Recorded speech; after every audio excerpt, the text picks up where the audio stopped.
सगळे सोयरे कोण यावरून आता ही आरक्षणाची पूर्ण चर्चा अडलेली आहे आणि त्यावरूनच सरकारच्या शिष्टमंडळासोबत जरांगे पाटील यांची ही चर्चा सुरू आहे। कारण सर्वांना आरक्षण देता येणार नाही, तसं केलं तर ते कोर्टात टिकणार नाही अशी सरकारची भूमिका आहे। त्यामुळे आता याच मुद्द्यावरून ही संपूर्ण चर्चा अडलेली आपल्याला पाहायला मिळते। यावर आता नेमका तोडगा कसा निघतो हे पाहणं महत्त्वाचं आहे आणि यानंतर माध्यमांशी बोलताना देखील जरांगे पाटील पुढची आंदोलनाची दिशा काय स्पष्ट करतात हे पाहणं देखील तितकंच महत्त्वाचं आहे। कारण जरांगेंनी दिलेला 24 डिसेंबरचा अल्टिमेटम अगदी जवळ आलेला असताना आता सरकारच्या सोबत जरांगे पाटलांची चर्चा सुरू झालेली आहे आणि सरकारच्या वतीनं त्यांची समजूत काढण्याचा प्रयत्न या ठिकाणी केला जातोय।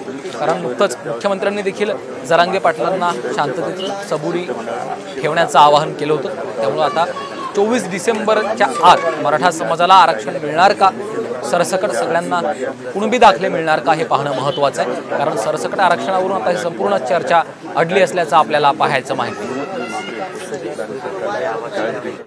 सरसकट आरक्षणावर मनोज जरांगे पाटील ठाम आहेत। या घडीची ही महत्त्वाची बातमी। जमत नसेल तर तुमचा आमचा रस्ता मोकळा असल्याचं देखील जरांगे पाटलांनी म्हटलेलं आहे। सरसकट आरक्षणावर जरांगेंनी मोठी भूमिका घेतलेली आहे। आपण पाहतोय तुमच्याकडून होत नसलं तर स्पष्ट शब्दात सांगा असं देखील त्यांनी सरकारच्या शिष्टमंडळाला ठणकावलेलं आहे। सरसकट आरक्षण द्या या मागणीवर आणि या भूमिकेवर मनोज जरांगे पाटील ठाम असल्याचं चित्र आपण पाहतोय। जमत नसेल तर तुमचा आणि आमचा रस्ता आता मोकळा आहे असं देखील जरांगेंनी म्हटलेलं आहे आणि सरसकट आरक्षणावरून आपली भूमिका त्यांनी पुन्हा एकदा स्पष्ट केलेली आहे।